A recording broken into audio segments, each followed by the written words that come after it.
Bien, vamos a resolver este ejercicio y nos dice calcular las primeras derivadas parciales de la función f igual a 3x al cuadrado por e a la y z.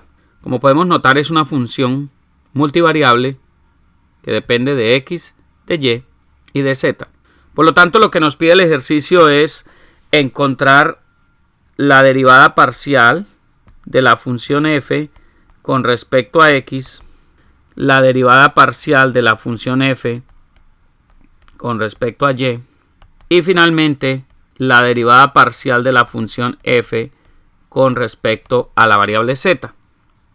Y ahí tendríamos lo que conocemos como las primeras derivadas parciales de una función multivariable. ¿Por qué derivamos parcialmente? Porque necesitamos mantener constantes las demás variables para poder ejecutar la derivada. Si no, pues difícilmente lo podríamos hacer. Vamos a ver que es bien sencilla la metodología. Vamos a hacer este primer ejercicio, luego vamos a hacer otros un poco más complejos. Vamos a calcular la primera derivada con respecto a la variable x. Entonces, la derivada parcial de f con respecto a x sería de la siguiente forma. Como estamos derivando solo con respecto a la variable x, las demás variables se consideran como una constante, es decir, como un número, vamos a suponer. En ese orden de ideas, si derivamos con respecto a x, la derivada de 3x al cuadrado sería 3 por 2, 6, y nos quedaría 6x por e a la y z. Y esa sería la derivada de la función f con respecto a x. Note que la variable x es la única que estamos derivando, es con la única que estamos trabajando para hallar su derivada parcial con respecto a esa variable. Las otras se consideran constantes, como ya lo he mencionado. Ahora vamos a pasar a la derivada parcial de f con respecto a la variable y. Y aquí vamos a derivar entonces solo con respecto a y, considerando la variable x y z como constantes. Entonces, en ese orden de ideas, lo que tendríamos que hacer es decir que va a ser 3x al cuadrado, se considera constante, por la derivada parcial con respecto a y, note el punto, de la función e a la y z. Si nosotros miramos acá, vamos a hacer un cambio de variable para poder entender mejor y con mayor facilidad esta derivada, porque a veces se presta para confusión. Vamos a decir que yz, el producto y por z es igual a u, es decir que vamos a decir que u es igual a yz.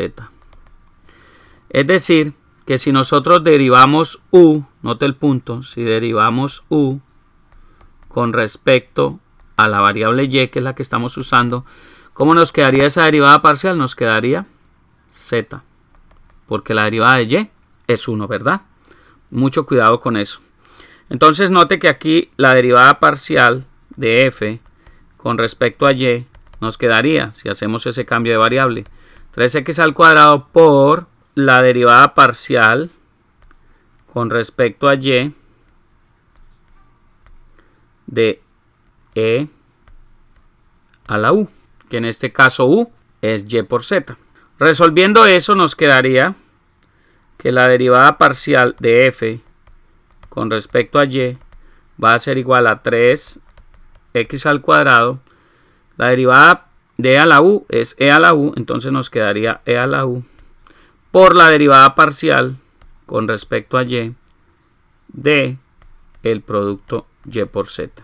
Y eso nos quedaría finalmente que la derivada parcial de f con respecto a y va a ser igual a 3x al cuadrado e a la u, que es yz, volviendo a la variable original, por la derivada parcial con respecto a y del producto yz, que sería z. Y esa sería entonces la derivada parcial de la función con respecto a la variable y. Bien, nos quedaría entonces solamente, ya tenemos la derivada parcial de f con respecto a x, que es la más sencilla, y nos quedaría simplemente la derivada de la función con respecto a la variable z. Entonces la derivada de la función f con respecto a la variable z va a ser muy similar, actuando de forma similar, quedaría que esto es 3x al cuadrado por la derivada parcial con respecto a z de la función e a la yz. Si hacemos el mismo cambio de variable que hicimos en el paso anterior, cuando derivamos con respecto a y, vamos a llegar a que esto va a ser 3x al cuadrado por e a la yz por la derivada con respecto a z de yz, que sería el cambio de variable. Entonces nos quedaría que esto es y. Es decir, que la derivada parcial con respecto a z, derivada parcial de f con respecto a z, nos quedaría 3x al cuadrado por y por e a la yz. Y esa es la otra derivada parcial que estamos buscando. Como ven, es fácil, muy fácil. Basta con que tengamos claras todas las reglas y principios para derivar funciones que ya hemos visto en el cálculo diferencial de una variable. Espero que haya quedado claro el ejercicio. Revísenlo cuantas veces sea necesario hasta que afiancen el concepto. Me da mucho gusto verlos por aquí. Compartan esta información con otras personas. Sigamos creciendo juntos. Los veo en el siguiente video. Les habló Hernán Puentes de www.mitutoriavirtual.com. Hasta pronto.